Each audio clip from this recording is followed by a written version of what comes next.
Okay, somebody say something funny. I have an entire day of meetings scheduled tomorrow.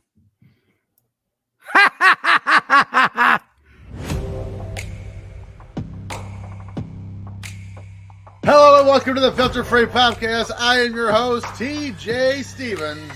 Problematic. Out of my left earbud. Getting off to a banging start here. Joining me as always, Step hens. Dollar Bill Dave. I touch myself. I just need to clip that. Just Dave leaning for. I touched myself. And Timmy C. Goo goo goo. Dave's is awesome, and he got a new hat, and it's hilarious. Are you drunk? Yes or no? And it's marked on the right-hand side for both. Time limit draws get my panties wet. I love it.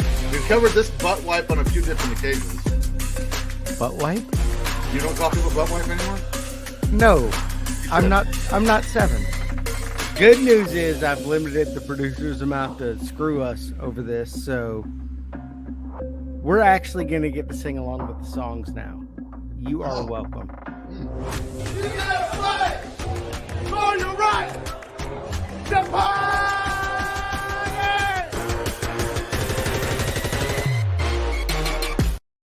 Pow! Hello and welcome to the Filter Free Podcast. I am your host, TJ Stevens. Step hens. Joining me, do we remember how that started? Yeah, I called you step-ins one day. Okay, thank you. It was a while ago. And from hence therefore, you are step hens. It's fine. Joining me, as always, Dollar Bill Dave. I'm annoyed. Again? So it's I'm annoyed at myself this time. So it's Tuesday. What'd you do now? So I was making dinner for everybody. Okay. Wife's out of town. Yep. Decided to make me a pink lemonade. Yep. Make the lemonade, stir it all up good. Go to put ice in it. Drop the entire cup of lemonade all in the freezer. Well, now you have lemon flavored ice.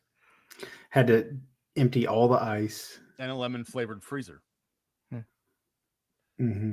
Should have marinated some chicken in it. Had to pull shit all out of the freezer. Dry it with towels. Got all over the floor. What did you say? What did How you say? big of a glass are you using? Jesus Christ. What did you say as soon as it happened? Son of a whore! Yeah. Timmy C's here too. Who? Did you spill anything on the way up here? No, but I'll be cleaning his freezer this weekend, I'm sure. I'm going to his house for manual labor. I don't. What? Maybe I'll send Jandy the link so she can join us. I'll be working. That's what I'm doing. Yeah, you were supposed to be with us, you whore. Yeah, some butthole had to quit in March, and I'm covering his shift. Well, why don't you just tell him I can't? Because I'm first up. So and I'm not a liar, and I don't have a reason not to. Tell him you got COVID. A viable reason. Tell him you're off. Bitch, I'm off. Well, they know I don't have COVID. Well, tell him you got cancer, and you I got was to just there Huntsville today. for. I've already used treatment. that excuse this year, but not me. The wife had it, so I would feel. She could have given it to you. That's not how that works. They don't know that. They do. No. Or you could just be like, "Nah, bitch, I'm off." I need the overtime. So lots of people quit at Dave's job. You could just quit and get a job with Dave. No. But Dave and I have actually talked about it. They don't have the insurance package and everything else that I have. But they've got Dave's package. I mean, that is tempting. What are we doing right now? I have a pretty nice package. You do. It's handsome. It has a smiley face on it. Please remember to subscribe and rate this show wherever you get your podcast. Rate Dave's dick while you're there. while you're at it. Follow our show on Twitter at FF Podcast, on Instagram at Filter Free Podcast. Follow the network on Twitter at Ram Sportsnet, www.patreon.com/filterfree. I'm sorry, Ram Network. That's what it used to be. Timmy, what is available on our Patreon network? Well, let me clear that up. If you go to www.patreon.com/Ram Network, you will get, of course, that one. All of our shows. You'll get TNA Top 10. You'll get us. You'll get Talking Wrestle with Palm Water Dave. but the bonus content is where the squeeze is worth the juice, or however you say that. The juice is worth the squeeze. That's what I said. The other way doesn't make sense. You will get all of our backlog of like legends. Let's rethink this. Footballers. Dave and I were just talking, making a comeback here season preview. Old school evolution of evil. We just dropped a wrestling with commercials Again. Plus, you know, you got world-class flashback. Era's the new generation. Just put it in your mouth. I was there. Hard times and beyond. TJ and I did just this random ass watch along on Sunday night that we dropped. Music videos from Memphis wrestling in 1987. From wrestlers that were not in Memphis in 1987, which I mean, there might have been one even better. Also, we found a movie during that we're absolutely going to watch. It's called Grunt, the wrestling movie. And Dave, better than Body Slam? There's no chance. But Dave, I'm going to need you to do research on that because we couldn't find a budget or a box office for it. Grunt, what's it called? Grunt, the wrestling movie.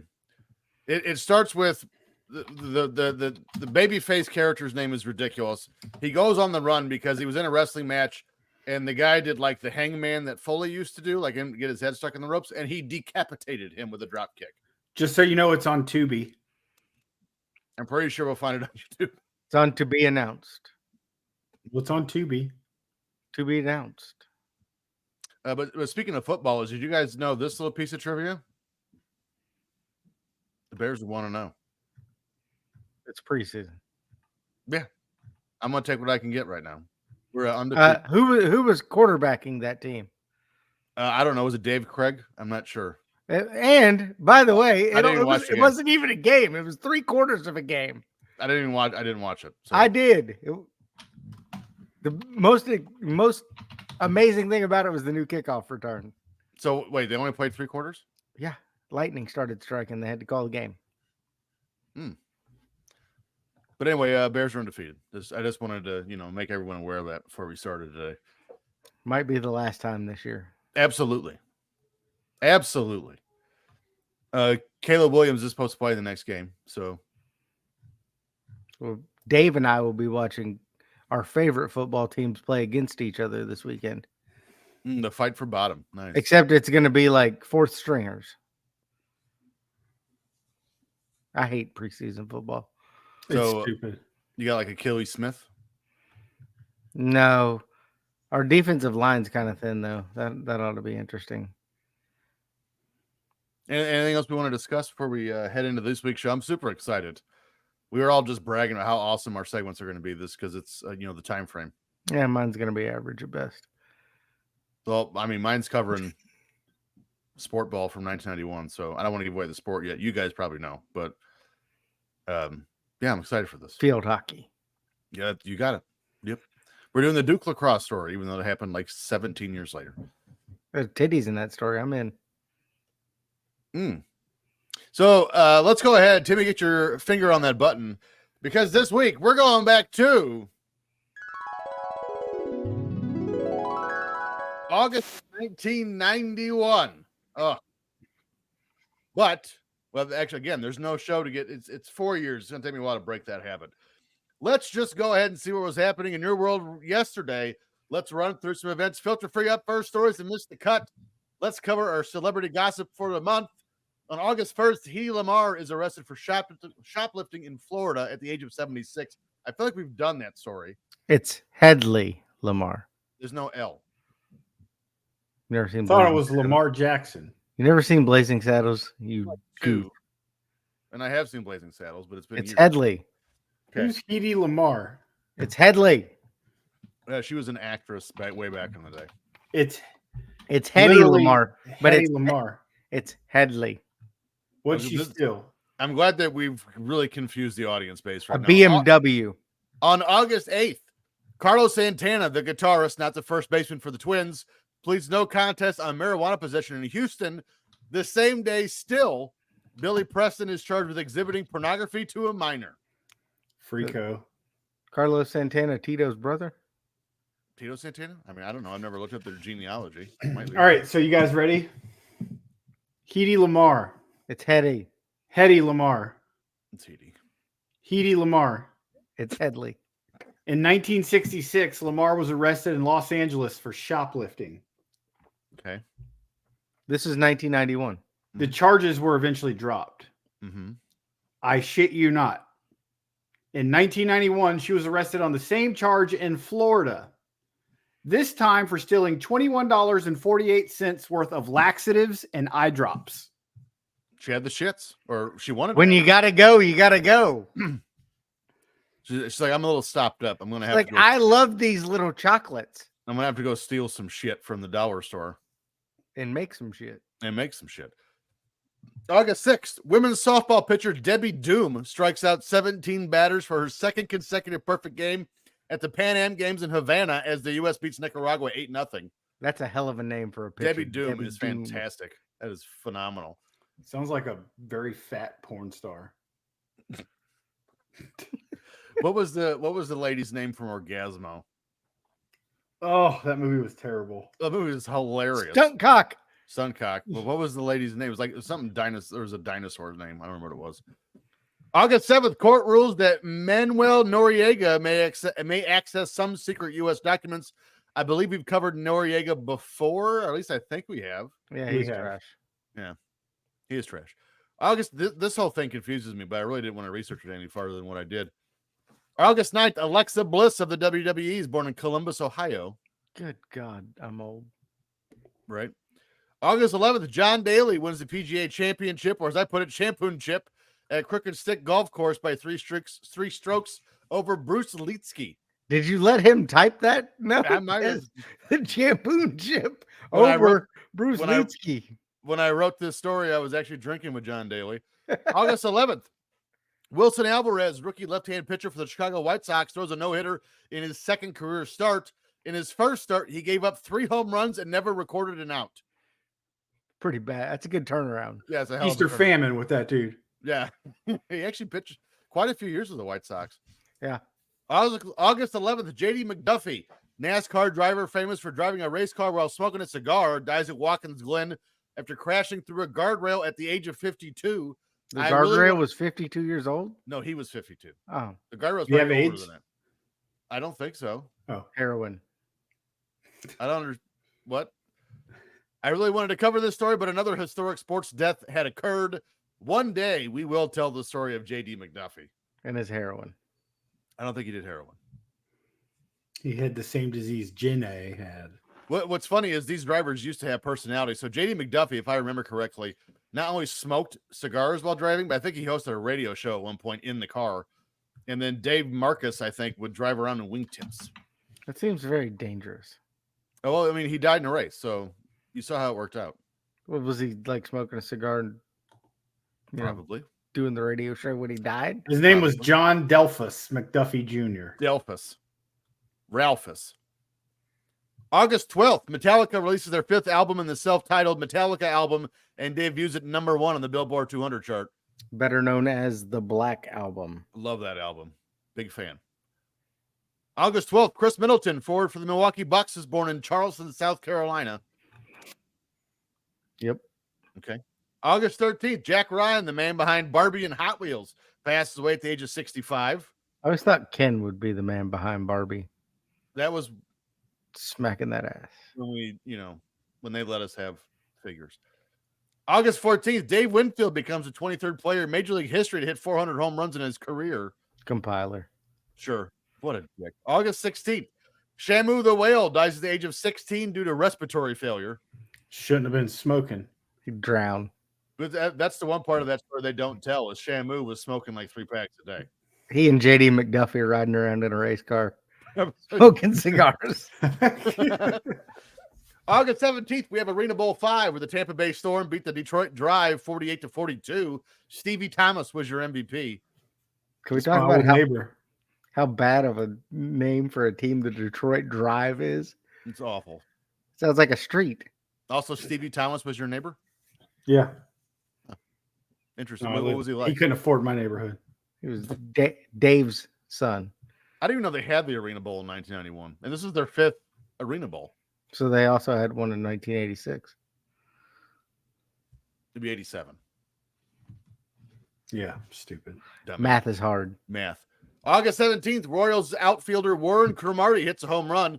Not a big deal by itself, except this is his first home run in 8 years. Ozzie Smith went longer, I bet. Well, probably. August 18th, the man behind the glow-in-the-dark posters for the Grateful Dead, or DWAD, what was they doing? Rick Griffin dies in a motorcycle crash at the age of 47. Okay, nothing. Wow. August 20th, Dan Marino signs a 5-year, $25 million contract, making him the highest paid NFL player, passing up Joe Montana. $5 million a year. $5 million a year. That was just that is half of the current Miami Dolphins salary in a year. Yeah. Also, only $41 was guaranteed. None was guaranteed. I guarantee that. August 26th, Brett Saberhagen of the Kansas City Royals throws a no-hitter against the White Sox in a 7-0 win. So the White Sox threw a no-hitter and got no hit all in the same month. In the same month. That's kind of impressive. They lost every game this month, so the sad part is I could probably name you the starting lineup of the 91 White Sox. I bet Dick Pillhuck and Frank Thomas is in there. Yes. Bo Jackson. August 31st, David Klingler sets NCAA record. Played for the Royals, stupid. He also played for the White Sox when he Not came back. 91. Yes, he did. Look it up. In 91? Yep. August 31st, David Klingler sets an NCAA record with 6 touchdown passes in the second quarter as the Houston Cougars beat Louisiana Tech 73-3. Cincinnati Bengals legend, by the way, 6 touchdown passes, more than he threw as a Bengal. Ever. He did play for the White Sox in 91. I'm goddamn right he did. 23 games. He was killing it that year, too. Well, he had this thing that the Bengals did to him where he couldn't walk very good. That's fucking He was Bengals. bow-legged. That's funny. Stories in the wheelhouse. Usually you save the jokes for the end of the show. August 2nd, the one celebrity story that made it to the wheelhouse, Rick James is arrested on charges of sexual assault and torture. It's pretty amazing how much of a horrible piece of shit Rick James is and what he did, but we still glorify him. And really all he's known for is Super Freak, and more recently finding out how big of a dirtbag he was because of the Chappelle Show. In 1989, Rick James met 17-year-old Tanya Hijazi. The two started dating Thank you. They started dating in 90. Mind you, James was 42. The couple had one child together named Tasman. Stupid. Or Tasman, or however you would say that. The wrestler? Yeah, he's a Oompa Loompa. Yeah. Then the two went to prison for assaulting Mary Sauger and Frances Alley. They got married in 1996. So they, went to prison in between. After all this. Yes. Oh, and yeah, we're going to get into it. So here in 91, Rick James is already a full-blown cocaine addict, spending $7,000 per week on coke for 5 years straight. Super Freak was not that popular. There's no way he had that much money. He was spending, let me do the math real quick. 52 times 7 would be $348 trillion. Yeah, $364,000 a year. No, I ain't buying it. Here on August 2nd, that kind of money. Super Freak was huge, man. Here on August 2nd, James and his aforementioned 19-year-old girlfriend are arrested for kidnapping 24-year-old Frances Alley, holding her hostage for 6 days, tying her up and forcing her to perform sexual acts, and then burning her legs with a hot crack pipe during a week-long cocaine binge. While James is on bail in 92, he assaulted Mary Sauger in November while being high on cocaine. I know that's weird. Sauger was there to meet James and his girlfriend for a business meeting, but instead she was kidnapped and beaten over a 20-hour stretch. There's more crimes yet, but long story short, Rick James should have been buried under the prison. A 43-year-old Rick James and his young future ex-wife, Tanya Ann Bless Me, met 24-year-old Frances Alley at a party. Learning she was unemployed, they invited her to stay with them at James' residence. While staying with the couple, the singer threatened Alley with a gun, accusing her of stealing his drugs. He said if she tried to leave, he'd kill her. At this point, James and Bless Me allegedly tied Alley naked to a chair. A day into the forcible imprisonment, James made Alley engage in sex acts while he watched. They also forced the victim to smoke crack cocaine. On July 17th, when James untied Allie, she fled and eventually made it to Cedars-Sinai Medical Center in LA for treatment. After hearing the allegations, authorities issued warrants for the arrest of James and Bless Me. The charges carried a threat of life in prison for James, who pleaded innocent. And How? fittingly, for such a flamboyant showman, the 3-week trial was a high drama spectacle. James wept openly while testifying that at one point asked the judge for a weekend release so he could marry Hijazi. The request was denied. Of course. James was convicted on assault, imprisonment, and drug charges and sentenced to 5 years and 4 months in prison. Hijazi pleaded guilty to an assault charge as everything else was dropped and served only 15 months. During his 2-year stint in California's Folsom State Prison, James composed more than 300 songs. Prison has been a blessing in disguise, he said during his incarceration. Otherwise, I probably would be dead by now. Upon his release in 96, the 48-year-old began working as an anti-drug advocate and started recording many of his prison pen tunes. How'd that anti-drug thing work out for him? Not great. And he finally got to wed Hijazi in 1997, 6 years after they were arrested and 5 years after the birth of Tasman. Felonies make the heart grow fonder. So I kind of enjoyed that Rick James watched Ricochet with Denzel Washington and John Lithgow and was like, we can do that for real.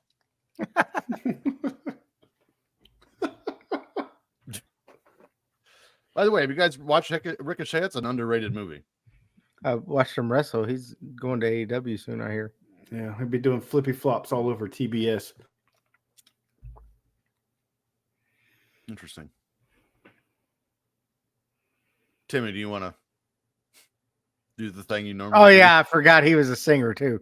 That means it's my turn. That means it's my turn. Let's go to Timmy's Trivioke. Figaro. Figaro, Figaro, Figaro, Figaro. That's not Tosca. Ugh, my ears. My neck, my back. Yep, I remember. Everyone remembers when Elvis performed that. Jamaica, ooh, I wanna take it to Bermuda, Bahama, come on, pretty mama, Key Largo, Montego, baby.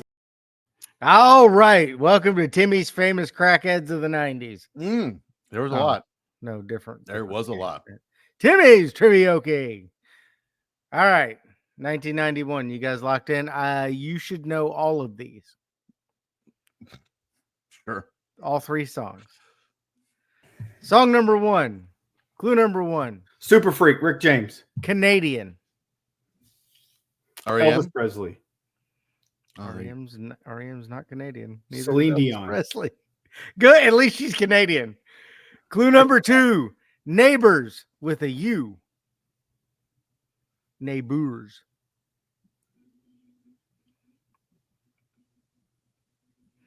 Clue number 3. Robin Hood. Men in Tights. No, shit. Clue number 4. Costner. I know Robin Hood, Prince of Thieves. Fudge, what's the song? Clue number 5. Look into my eyes. Oh, Brian Adams. Yeah. You What's the name of the song? What? I will do it for you. Me. I'll do it for you. No, that's a song. Everything I do it for you. Yeah, that's what I said. That's what I said. I will do it for you. DJ walks into the bedroom. She's diddling herself. I will do it for you. Listen, take a break. I got this. All right.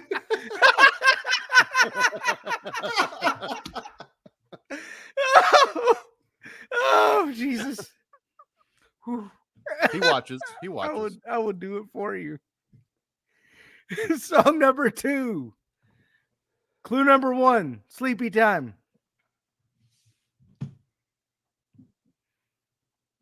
Baby Shark. Clue number 2. God. Semi. That's what I've I got a have semi. right now. Me and Dave are on the same page. I will do it for you. Clue number 3. Metal. Let's compare. Like gold medal or steel? Or heavy. Clue number 4, black. Sabbath. Metallica. Clue number 5, 1. Neverland. Enter Sandman. You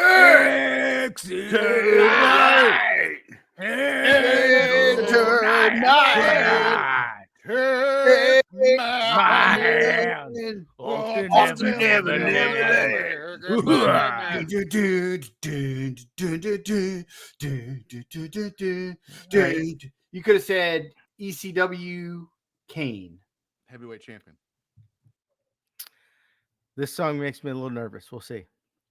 Song number 3, clue number 1, TikTok.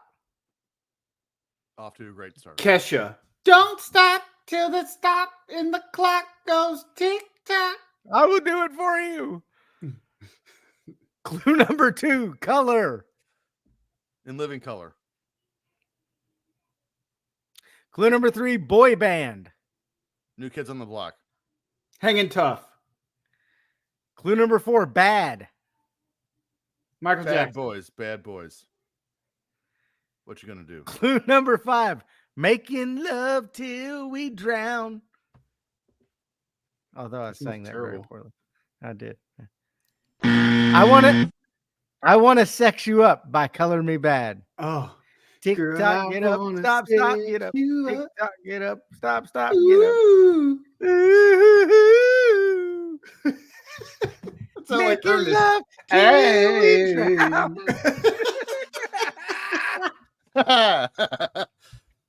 Next week, I will do it for you. Is going to make its way onto the top 100. That should be a song that we make. I will do it for you. I will do it for you. I can't log in. I will do it for you. I can do the Miyagi in the video. We're going to try that right now. I don't want to read my notes. Sure, that should go great. August 5th, one of the most important figures in the history of professional football, Paul Brown, passed away at the age of 82. I know more about Paul Brown already because of my fascination with the AFL, so I already know where Timmy's going with this story. So I'll just start with the man, Paul Brown. He was born in Norwalk, Ohio. Norwalk, is that how you say that? Norwalk. On September 2nd, 1908. His father, Lester, was a dispatcher for the Wheeling and Lake Erie Railroad. All right, Massillon- question on that. How were you a dispatcher in 1908? Because there weren't any phones then. Just yell out the window. They Hey, just, go to Cleveland. they just coned up a piece of newspaper and yelled to it. His father, Lester, I just wrote that. Massillon, Ohio, is where Brown grew up, and his town was established as a steel and shipping town. Due to the amount of industry in the area, I wrote this sober, by the way. Due to the amount of industry in the area bringing in a lot of blue-collar workers, the area's high school scene was robust and contentious. Their main rival was neighboring Canton, which is a more monetarily rich community. After high school, Brown tried to walk on at Ohio State as a quarterback, but didn't make it and instead played for Miami of Ohio. After college, Brown did consider studying history on a Rhodes Scholarship, but instead moved to Maryland and coached high school football at Severn School. After 2 successful seasons with a 12-2-1 record, he moved back home to coach the Massillon Tigers. Brown is credited with a number of American football innovations.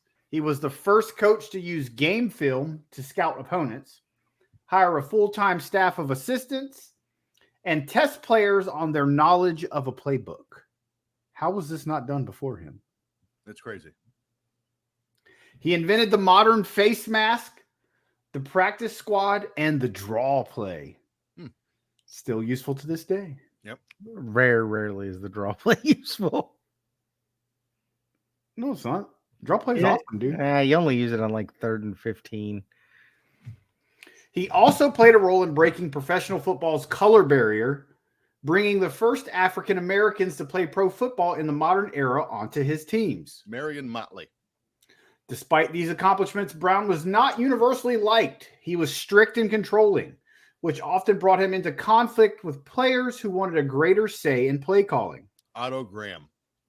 Over the course of his career, Brown posted a record of 213, 104, and 9 in the regular season to go along with 9-8 career postseason record, and was a 3-time NFL champion back before that meant anything. The Browns have been pretty much the laughing stock of football ever since he left. But famous Jameis Winston is now there, and he will resurrect the football team of Cleveland. It's not even the same franchise anymore. They're the Ravens now. They're the same franchise. They got all the records. Well, it's because no one wanted their fucking records. What do you? Oh, we got Ernest Biner's number hanging up. Woo! Oh, you want all of our records? You want both of them?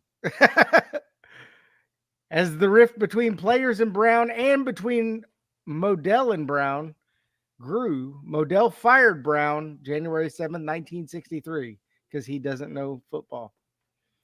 Out of football for the first time since 1930, Brown spent the next 5 years away from the sidelines, never once attending a Browns contest. Brown explored coaching possibilities, but he was mindful not to put himself in a position where his control might be challenged as it had been in Cleveland. In 1967, the AFL, which had formed to compete against the NFL, put a new franchise in Cincinnati. Brown had the third largest stake in the team and was the front man for the ownership group. He became general manager and head coach and was also given the right to represent the team in all league matters, a key element of control for him. Brown called his new franchise the Bengals because Cincinnati had a team of that name in the 1930s, and he thought it would provide a link to the past. Brown took the team to the playoffs 3 times, including 1970. Despite finding a franchise quarterback in Ken Anderson, Brown's team never got past the first round of the postseason tournament. Bill Walsh was passed over in favor of Bill Tiger Johnson when Brown retired. Good job. Probably a mistake in retrospect. Brown was inducted in 1967 to the Pro Football Hall of Fame. Quote, I feel like he's as fine a coach as the game has ever had, Otto Graham said at his induction ceremony. So I was talking to a friend of mine at work who his affiliation with the NFL is he loves the Chargers and he loves Phillip Rivers. And I was telling him about Paul Brown. And I said, what I appreciate about Paul Brown is the level of petty this man had. So I said, when Cleveland chased him out of town, he went to the AFL, formed a football team called the Cincinnati Bengals. And I said, here's what's great. I said, when you go back and watch old footage of the Bengals, by the way, 1970 was the last year before the AFL and NFL officially merged. Yeah. But when you go back and watch old Bengals footage, I said, it's the Browns uniforms to the T, except that it says Bengals on the helmet. Not even the stripes. It literally says in block letters, Bengals. Old school helmet. I love it. Like, he's like, oh, yeah, here's one last fuck you. Here's our uniform with Bengals written on the helmet. It's fantastic. But luckily for you guys, you won't need to know any stats from the 1970 Cincinnati Bengals. But today, I'm the greatest of all time. Vernon and Waugh. Mike Vernon with a great left. Here it is. H. Pressure with 3. Winston's going to run the ball. Makes a guy miss. Comes down there. Over the second rafter. Off the floor. Nothing but net. Through the window. Off the wall. Nothing but net. You like that? You like that? I like that. You gotta like that, right?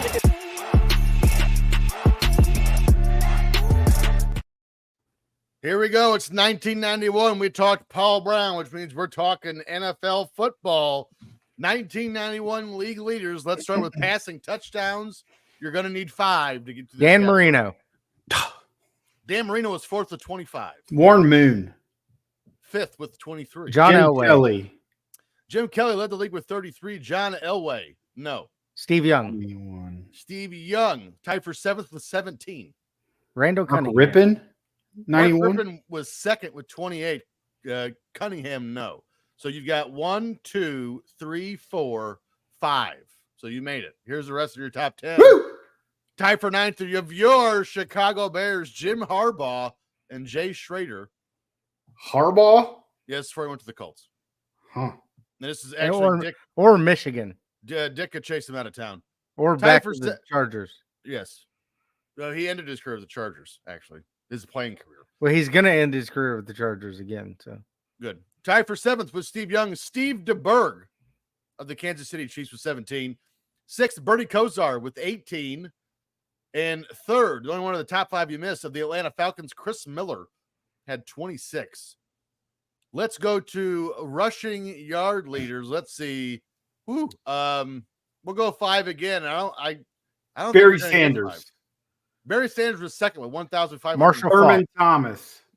Marshall Thurman Falk. Thomas, 3rd, 1,407. Emmett Smith. Led the league, 1,563. Dave is 3-0 here. Christian Okoye. 7th, 1,041. The Nigerian Nightmare. Need one more. He said Thurman Thomas, right? Yes. Marion Butts. 10th, 834 of your San Diego Chargers. Here's the rest of your top. What 10. about Ernest Biner? Was he in there? He was 5th with 1,048. I didn't think you'd get it. Here we go. James Brooks. Here's the ones you missed. Of course not. Mark Higgs, Leonard Russell, and Gaston Green. Oh, and the 4th of the Giants, Rodney Hampton at 1,059. I was going to do receiving yards, but I saw who led the league in receptions. We're doing that first. We're going to do Michael 5 Irvin. here. We're going to do 5 here as well. Michael Irvin was 2nd with 93. Jerry Rice. Jerry Rice, 7th with 80. Tim Brown. No. Carl Pickens. No. Art Monk. Why? No. Harold Green. Andre Reed. 5th, 81. Andre Rison. Tied for 5th with 81. Need one more. Sterling Sharp. Great guess, but no. Mark Duper. No. Mark That's a Clayton. good guess. Mark Clayton. Give us teams. Minnesota, Indianapolis. Oh, Chris Carter. Chris Carter tied for 9th with 72. Wait till you hear the league leader. Here we go. Tied for 9th with Carter, Bill Brooks. Is it Tony Gonzalez? No. Is he the league leader? In 91? Yeah, rookie No. in 89. No, he was not. Sure he was. No, he wasn't. Yeah, he played for 34 seasons. 8th, Al Toon of the Jets with 74. 4th, tight end extraordinaire for the New England Patriots, Marv Cook at 82. How did we forget Altoon? I'm disappointed in us. Of the Houston Oilers, Drew Hill had 90 and led the league with 100 catches of the Houston Oilers, Haywood Jeffries. Drew Hill. How deep is your love for me? I don't think that's no. Tell me what it's gonna be. Here we go. You know how we always end it. We got sacks here. Let's see if you can give me 4. Lawrence Taylor. Lawrence Taylor. Lawrence Taylor. Reggie White. No. Reggie White tied for 2nd with 15. Tony Siragusa. No. Kevin Why do Green. you always guess Tony Siragusa. Kevin Green. No. Mongo. No. By the way, congratulations, Mongo, going in the Hall of Fame. Bruce Smith. No. What was that guy for the Chiefs? Not Christian Okoye. He is on this list. Derek Thomas. Derek Thomas tied for 4th with 13.5. Is there a bingo on there? No. Of course there's not. No James Francis, huh? Nope. Nope. Give us some teams. If you can remember our Dome Patrol show, 3 of the Saints are on this list. Oh shit. I don't remember it. They were still terrible. Washington. Washington with an Yes. R. Yes. The Raiders. Phil Philadelphia. Romanowski. No. Philadelphia, Green Bay, Denver, and Houston. And 3 Saints. 2 Saints. 2 Saints. Green. I'm drawing a blank. Yeah. Need 2 more. You picked too many then. I probably did. I mean, we need 7. Good Lord. 4. You need 2 more.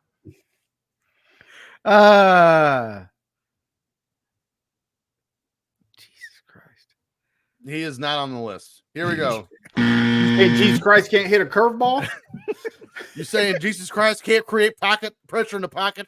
Tied for 9th, Charles Mann of Washington and Ricky Jackson of the New Orleans Saints had 11.5. Tied for Charles 6th. Oakley. Charles Oakley? He played for the Knicks. He did. He played for the New York Knicks.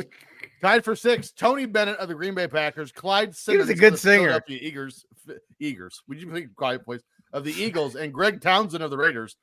Tied for 4th with Derek Thomas of the Broncos, Simon Fletcher. Tied for 2nd with Reggie White, William Fuller of the Oilers, and your league leader with 17 of the New Orleans Saints, Pat Swilling. I don't And know any of those guys.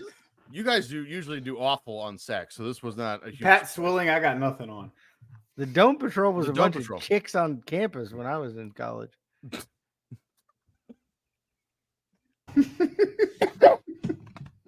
I don't think they mean the same thing. Here we go. Fat girls. August 8th. More bad celebrity news is here. Gary Oldman is arrested for drunken driving. Luckily, unlike Rick James, Oldman's career and life appear to be on the up and up.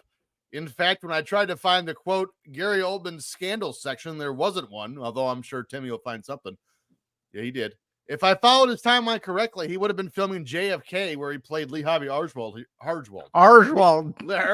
You're just putting random R's in everything tonight. Terrible. Lee I'm Harvey Dave Oswald. Erd. Like a Dave damn Erd pirate. Arr. and Timmer. Timmer. Timber. To prepare for the role, Oliver Stone provided little insight to Oldman for direction of the character, so Oldman met with Oswald's wife, Mariana, and her 2 daughters.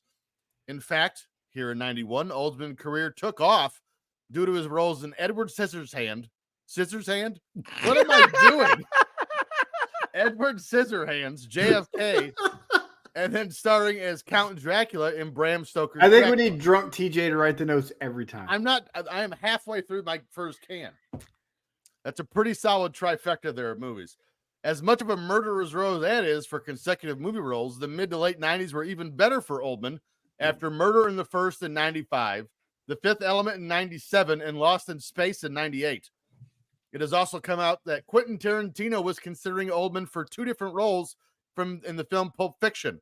One was Jules, which went on to be played by Samuel L. Jackson. Motherfucker. Yeah, I can't imagine Gary Oldman even saying that. Oh, I thought Jules was a singer. No, it's just Who Jules. will save you? We'll have all the cowboys go. Paula Cole, dumbass. Whatever. She probably has Jules. It's fine. Probably. And the other They're role, armpit hair. She had a butt plug. the other role in Pulp Fiction he was considered for was the drug dealer named Lance, which went on to be played by Eric Stoltz. His fame was so high in the 90s, especially in the pop culture lexicon, he also appeared in music videos. One was Annie Lennox's song Love Song for a Vampire, and he had a cameo role in Guns N' Roses' song Since I Don't Have You. Oldman has also inspired the style of several actors today, and ironically enough, his co-star in a few of the new Batman movies, Christian Bale, has said that Oldman is the entire reason he's even acting. Known for his versatility and intense acting style, Oldman has received various accolades, including an Academy Award, a Golden Globe Award, 3 British Academy Film Awards, and nomination for 2 Primetime Emmy Awards. In all, Oldman's films have grossed more than $11 billion worldwide, making him one of the highest grossing actors of all time. It's pretty good. Pop quiz. Do you guys know who the highest grossing actor of all time is? It's Samuel L. Jackson. Samuel L. Ford. Jackson. Samuel L. Jackson. Nah, I ain't buying it. But you have to remember, he was in all those Star Wars movies, and So is Harrison Ford. he's in all of the new Marvel movies. Harrison Ford was in the old Star Wars movie, not the new ones. Yeah, when movies were And born. Samuel L. Jackson was in all of the Avengers and shit. When Okay. movies popcorn and a pop was $3. Oldman has established a cult If you following among film fans. He is known for playing the primary antagonist in a number of popular motion pictures, which has seen him referenced in pop culture. At the peak of his popularity in the 90s, Oldman was dubbed the Empire Magazine's Hollywood Psycho Deluxe and was spoofed on popular television shows such as Fox comedy series In Living Color and MTV's Celebrity Deathmatch. I don't remember him on Celebrity Deathmatch. I don't either. As well as drafted in to appear on the first ever cover of Loaded magazine. So he got sober after this, and it was hard to find scandal. But this dude was one philandering son of a bitch. By the way, Rick James, worst human being, still fewer marriages than Gary Oldman. After establishing himself as an actor, Oldman moved to Los Angeles in the early 90s. He employs no publicist and does not go to parties, telling an interviewer in 2007 he has, quote, dinner at home every night with my kids. Oldman has been married 5 times. That's probably why he doesn't go out every time he goes out, finds a new wife. He wed English actress Leslie Manville in 1987. Their son Alfie was born the following year. While on the set of State of Grace, Oldman met American actress Uma Thurman. They began an affair soon after, though Thurman was 12 years younger than Oldman. Oldman broke up with Manville in 1989, 3 months after their son was born.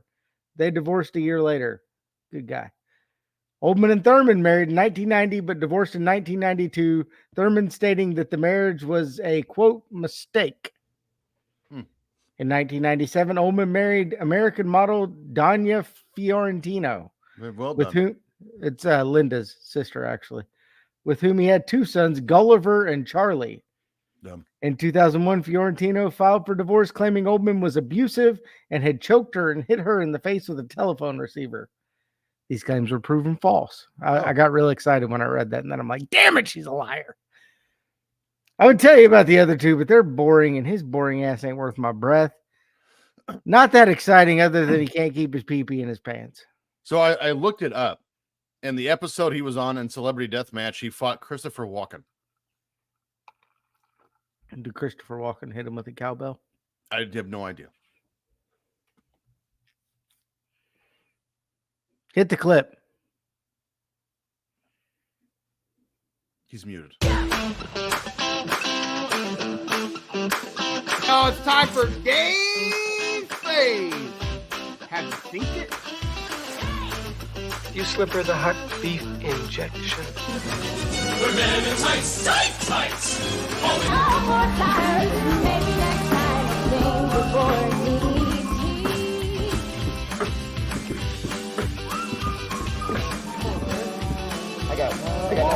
I tell you that I got nothing, guys.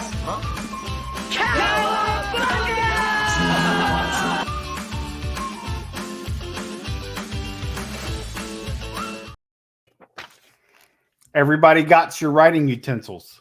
Yep, I'm ready. It's tied 2-2. 5 movies this week, 1991. With a budget of $26 million. Our first movie this week grossed $181.1 million at the box office. I'll take it. This is an American comedy film. A parody of Top Gun in which a talented but unstable fighter pilot must overcome the ghost of his father and save a mission sabotaged by greedy weapons manufacturers. This film stars Charlie Sheen and other people, but Charlie Sheen. Carrie Ewells. Always. Him too. No, that's John. Ready? Go. Hot shots. Neither one of you got it. What do you mean neither one of us got it? It's Hot Shots! Exclamation point. Oh, stop. Movie number B on a budget of $20 million. Our second movie this week grossed $54.8 million at the box office. I would have thought this movie made way more money. This is an American romantic comedy film. This film's one of Dave's Faves. A young doctor on his way across the country to a job interview crashes his car in a small town and is sentenced to work for several days at the town hospital. This film stars Michael J. Fox and Julie Warner. See your boobies Yes, you do. She's hot, too. smoking. She wasn't smoking. She was smoking hot. Oh, yeah. TJ. Doc Hollywood. Timmy C. Doc Hollywood. Aren't these great movies this week? This is good. Yeah. Here we go. With a budget of $16 million. Movie number C this week grossed a total of $30.1 million at the box office. This is an American action film. Oh, Jesus. Twin brothers are separated when their parents are murdered, but 25 years later, they reunite in order to avenge their parents' death. This film stars Jean-Claude Van Damme Oh, God. and Jean-Claude Van Damme. Ah. 5, 4, 3, 2, 1. TJ. Twin killing. I have no idea. Should have said Twin Peaks. Timmy C. Was it Double Impact? Double impact. Timmy C with the point. What a nerd. If you say Jean-Claude Van Damme, if it's not Bloodsport, I'm out. What about Street Fighter? Time Cop. Nobody's watched Time Cop. Time Cop is awesome. All right, it's not awesome, but it's a fun one. Movie number D on a budget of $17 million. Our fourth movie this week grossed a meager $24.9 million at the box office. This is an American comedy film, and it was horrible. So I will again love tonight just to see it. An accountant with super bad luck is sent in search of a missing boss's daughter. Also, an incredibly unlucky person. This film stars Martin Short and Danny Glover. Wow. I can see it. I can't.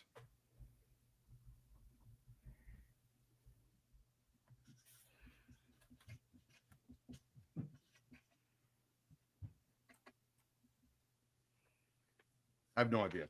I made shit up.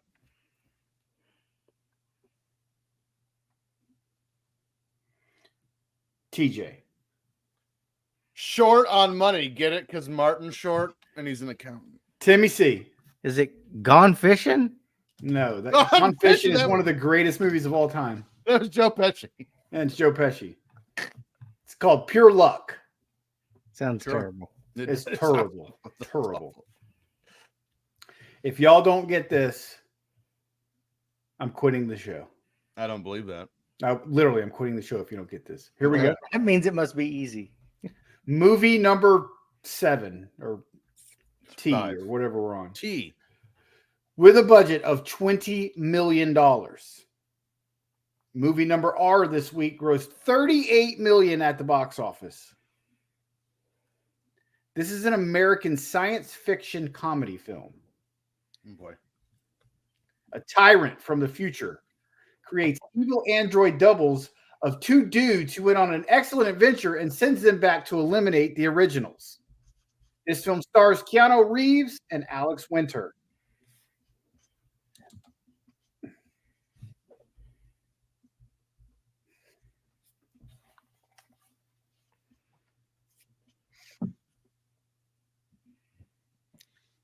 I feel like this is a trap.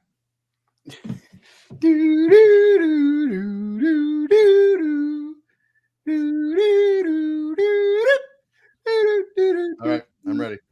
Go, TJ. So I know Bill and Ted's Excellent Adventure was the first one. So for this one, I put Bill and Ted's Excellent Journey.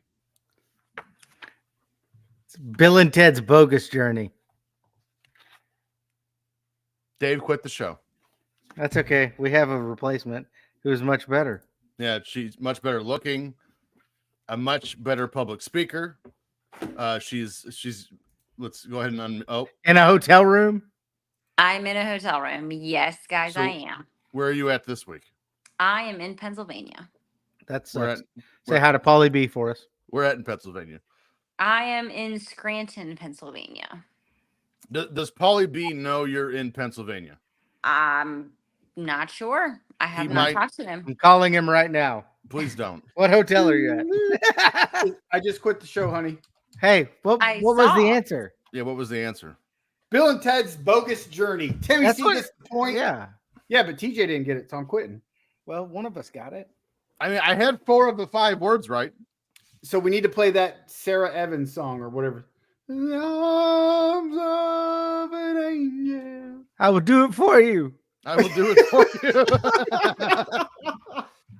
So it's now, it was 2-2. So it's now 3-3, 4-4, 5-4, 6-4. Timmy C with the lead. Don't worry, TJ, we'll get you back in it next week. I know. So we Timmy did music and he did a Bryan Adams, and I guess the song name was "I Will Do It For You." Isn't that Celine Dion? No, No, Brian Well, Adams yes, is. but They are Do it both for me. Canadian. Everything I do it for so he you. performed that Who song. sings that song? Brian Adams. He performed that song in '91 for the Robin Hood movie. Actually, it was off his album "Waking Up the Neighbors." That song, Like your For the youth. you cannot wake up the neighbors with that song.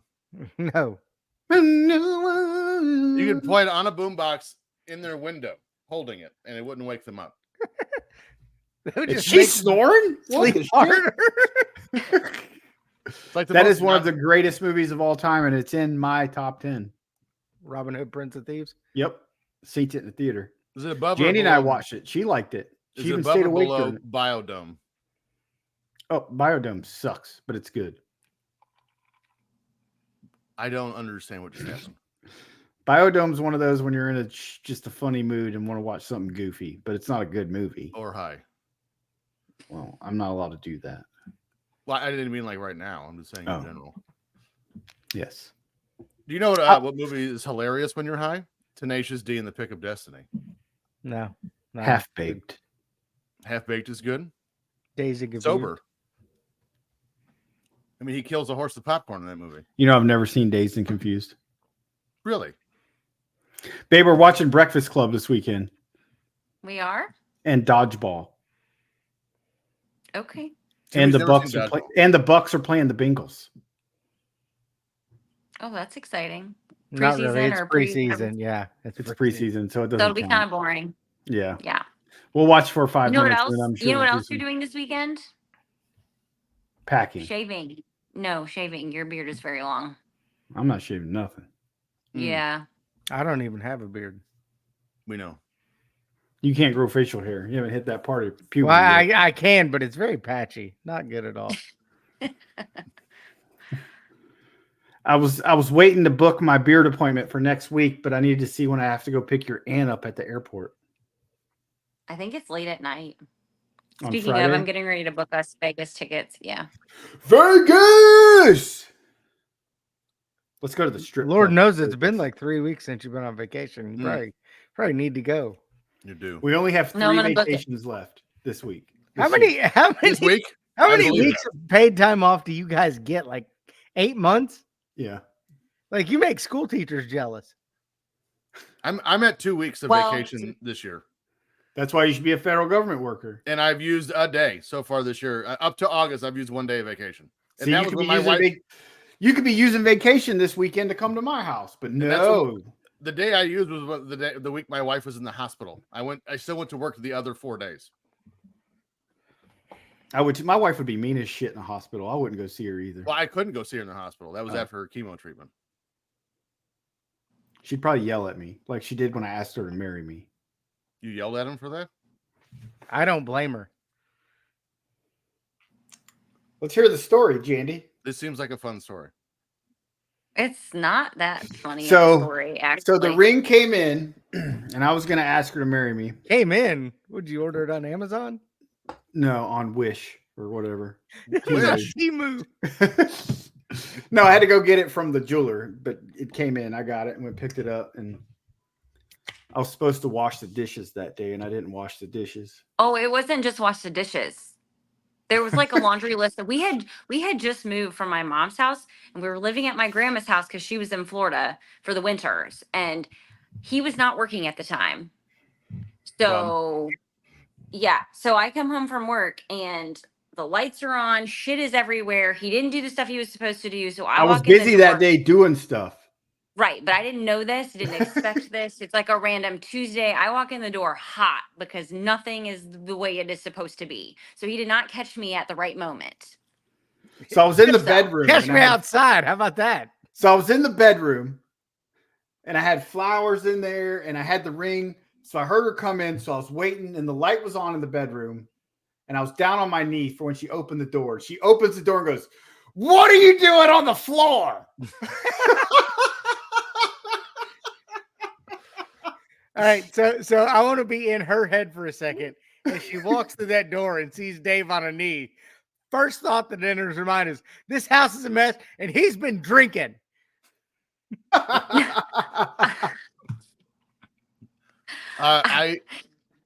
I I didn't get yelled at when I proposed to my wife, but we were at a state park in central Indiana. They had a waterfall. It was on one of the walking trails. So we walked up to the waterfall. All of our relatives knew this was happening. She's the one that didn't know. So they're standing down there. It was a while ago, so disposable cameras at the ready. And I stand on top of this hill, get on one knee with the ring in my hand. Now, mind you, I'm like on a knee. I'm like thigh deep in just shit because it's a waterfall. So I got it out. And she goes, "Isn't that cool?" And then just turn around. Didn't even look at me. Just turn around and started to walk down. And her family's like, "Turn around." My brother and his wife, they got engaged in a Walmart parking lot. That's hot. I mean, I might as well have. I will say, in Dave's defense, I think it was the day before or maybe earlier that day, he had wanted to take me out to dinner. And I was not. I didn't want to go out to dinner. I had no idea what was going on.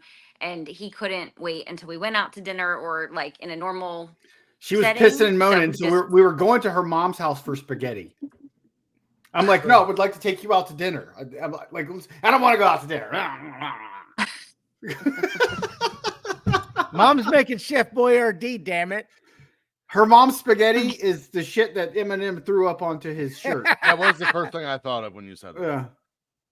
We were going over to her mom's for spaghetti because she didn't want to go to dinner that night because I don't know why, but I don't either.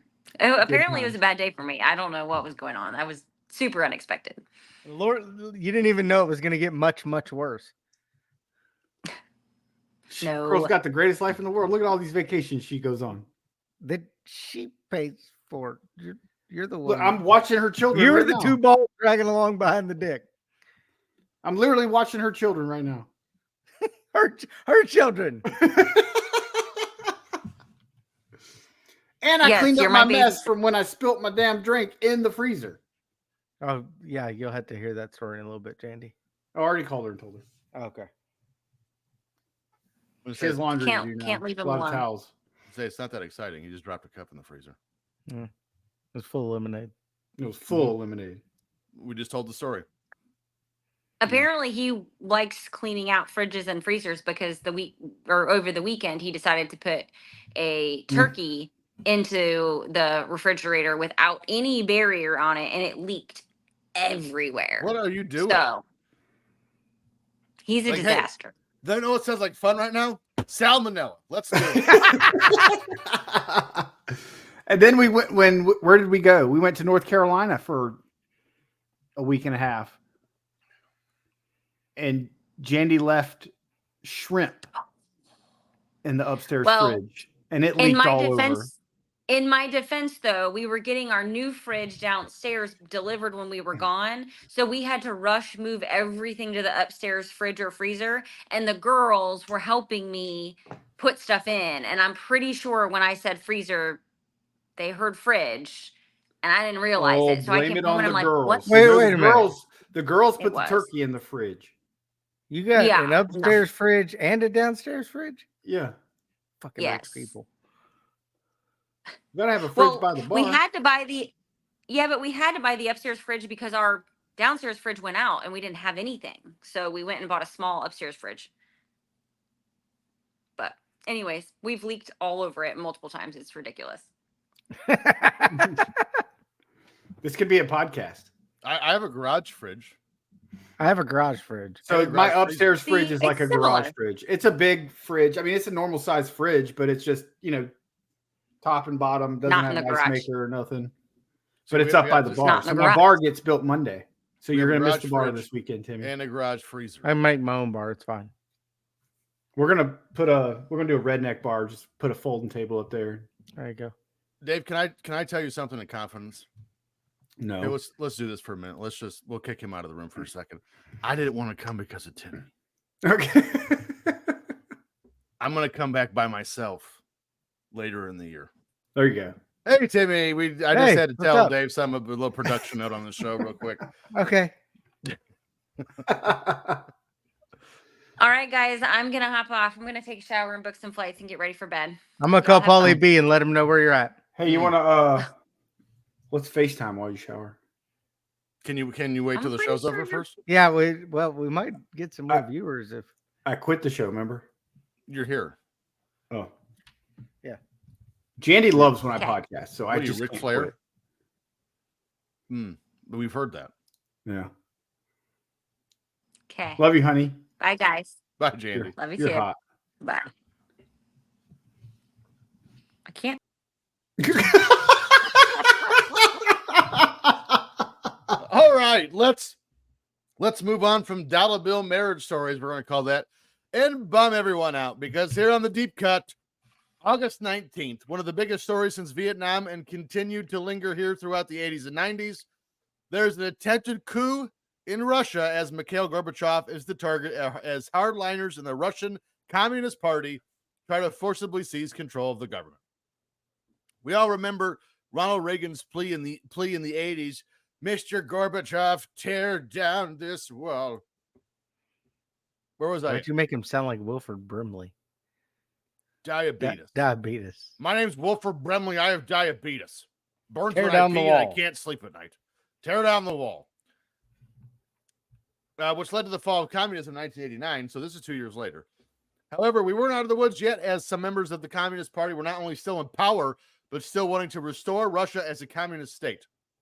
Specifically, Gorbachev's vice president, Gennady Yanayev, which is bizarre that it was that close, whom with top-ranking military members and civilian leaders formed a state committee on the state of emergency.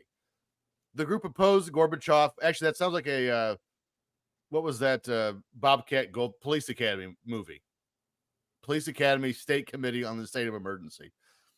The group opposed Gorbachev's reforms reforms, how you want to say that, and we're still upset from the loss of control, especially the control of some Eastern European states.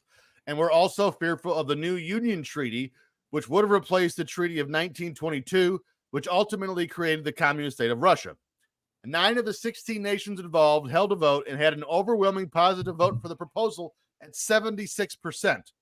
The countries who voted were Russia, Belarus as we know it now, Ukraine, Azerbaijan, Kazakhstan, Kyrgyzstan, Tajikistan, Turkmenia, and Uzbekistan. However, this was only 9 countries out of the 16. The other 7 didn't participate in the drafting of the treaty at all.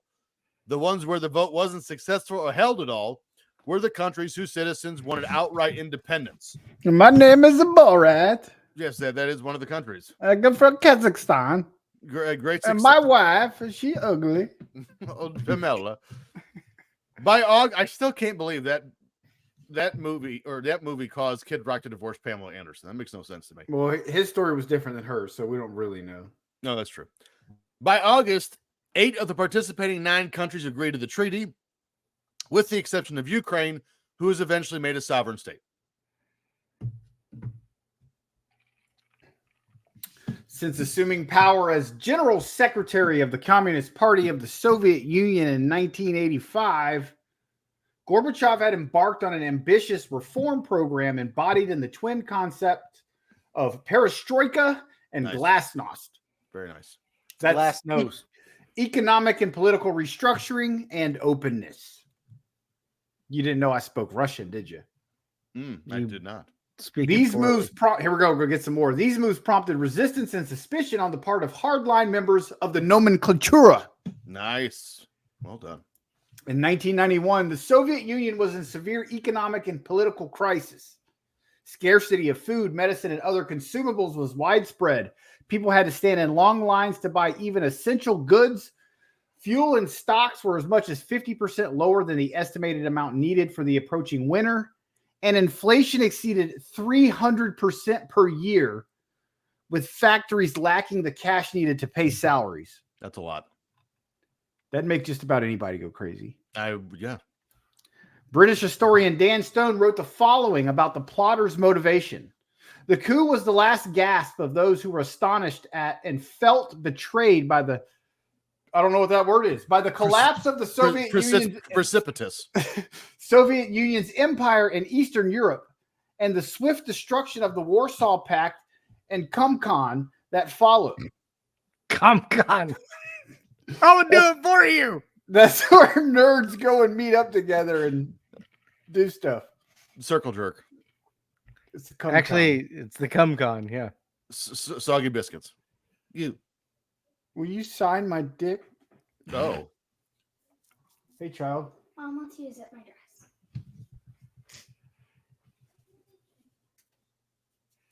We got to take a break from the story as Dave is attempting to father his daughter right now. Why is she wearing a dress? It's bedtime. It's for choir. She has to try it on. She's going to happy hour later. Yeah. All right, Timmy, your go, because I forgot where I was. You're at many feared the consequences. Oh, many feared the consequences of Gorbachev's German policies above all, not just for leaving officers unemployed, but for sacrificing gains achieved in the Great Patriotic War to Germans' revanchism and irredentism. After all, this had been the Kremlin's greatest fear since the end of the war. I'm pretty sure revanchism is not a word, but I think you got one of those words right. Revanchism. The KGB began considering a coup in September of 1990. Soviet politician Alexander Yakovlev began warning Gorbachev about the possibility of one after the 28th Party Congress in June of 1990. Sounds like a hell of a party. On December 11, 1990, KGB chairman Vladimir Kryuchkov made a call for order over Moscow program television station. I don't know what any of that means. I think he yelled at him on TV or something. When Khrushchev complained about the Soviet Union's growing instability due to the Congress like I said, of People's Deputies, Gorbachev attempted to appease him by issuing a presidential decree enhancing the powers of the KGB and appointing Pugo to the cabinet as Minister of Internal Affairs. On June 17, 1991, Soviet Premier Pavlov and his dogs requested extraordinary powers from the Supreme Soviet. Several days later, Moscow Mayor Gavril Popov informed U.S. Ambassador to the Soviet Union Jack F. Matlock Jr. That's not Russian. That a coup against Gorbachev was being planned. That's because he was an American, Jack. When Matlock tried to warn him, Andy Griffith, Gorbachev falsely assumed that his own cabinet was not involved and underestimated the risk of a coup. On July 23, 1991, several party functionaries and literati published a piece in the hardline Shvetskia Rossiya newspaper entitled A Word to the People, whatever, that called for decisive action to prevent calamity.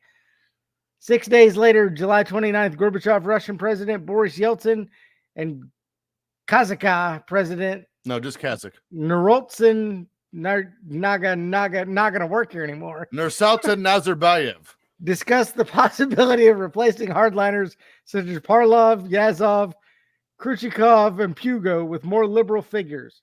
Pugo, that's a car. That's Yugo. Oh, I think it's going to be a requirement for the rest of this show. Is every deep cut, or we have to have a Russian story on. No more Russian. No, yeah, this is great. That was fantastic. But I mean, this coup, they got rid of Gorbachev. Yes, they did. This was it. I mean, he was done after this because Boris Yeltsin took over. Mm-hmm. Boris Yeltsin was already in charge. Well, he took over. I mean, Gorbachev was in charge. Boris Yeltsin used this to gain presidency. The coup essentially destroyed the Soviet Union. So the story of the coup attempt was August 19th, 91. Boris Yeltsin took control on August 22nd, so 3 days later. But Yeltsin wasn't the one who orchestrated it either. No, he just used it to his advantage. Correct. And I just can't. Every time I see Mikhail Gorbachev or hear the name Mikhail Gorbachev, all I can think about is Naked Gun when he's trying to wipe the shit off his head.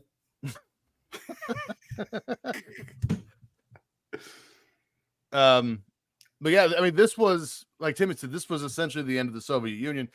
And for those who weren't alive, and again, I was only born in 85, but I do vaguely remember the fall of the Soviet Russia. Plus, you listen to your parents talk about the Cold War. Like, this was the end of essentially a 35-year just pissing contest between the United States and Russia. Well, basically what the coup did, nuclear war that never happened. The coup allowed the socialist or communist to get each of their own little countries, and it basically split up what would have been called the CCCP. Right. Is what the coup did, because Gorbachev was over the whole thing, and when they had the coup, he got thrown out of power, and each little area had their own president. That's why Yeltsin, the Russian president, he wasn't over everything. He was just over Russia. That is correct. And hopefully, the big, thing about this show is we fuck around a lot and joke, but we also try to inform people. And now Putin has completely taken over everything. Yes. You know what Yeltsin said whenever Gorbachev got thrown out? I will do it for you. I will do it for you. We try to be your potty mouthed, Mr. Rogers is what we try to be on this show. Knowledge, comfort, some laughs. That's what we do here at the Filter Free Podcast. And if you enjoyed this week's episode, I don't know why you wouldn't. Please let us know. Especially with my speech impediment I developed in the middle of it. Give us that 5-star review wherever you get your podcasts. Make sure to follow the show on Twitter at FF Popcast, on Instagram at Filter Free Podcast. Follow our network at Ram Sports Net. Of course, find us on YouTube. Just search Filter Free Podcast. All of our shows, the video versions are up there. So if you don't watch the video versions, on occasion, like today, I used it quite a few times. There are little banners and things I will pop up on the screen here. So to clarify things we say or the definition of revanchism. And you can only see that on the YouTube version. So go to our YouTube page and you will see those little things that I do. Plus, you get to look at us. I mean, it's a win-win. My wife says my beard's crazy. We're all pretty hot. Isn't this an awesome beard I got going? I mean, yeah, I got one too. I mean, beards are great. You should shave it and put it on your head. I like being bald. My hair was curly. Mine curls when it gets long. Curly. Yeah, I thought maybe like no, not like pubes like Psycho Sid, but like wavy curly. Mine gets curly if it gets long enough, but I just cut it all off. So, as for us, you can find us all on our social media platforms at Dollar Bill Dave. Follow me on X at Dave in the HSV. Timmy C at Timmy C 1979. And I'm at T Stevens 91. Next week we cover August of 2007. Here is the year of the long ball. We have foreign government upheavals again, and Kim K gets married for like 9 minutes, and so much more. Kim Cattrall? No, Kardashian. This has been the Filter Free Podcast. It's so long for now. Joke of the week. We're giving Timmy a break since he's coming to visit me this weekend. So this one's gonna be about me. I can't wait. What do you call karate for amputees? Oh boy. Nubbin? Partial arts.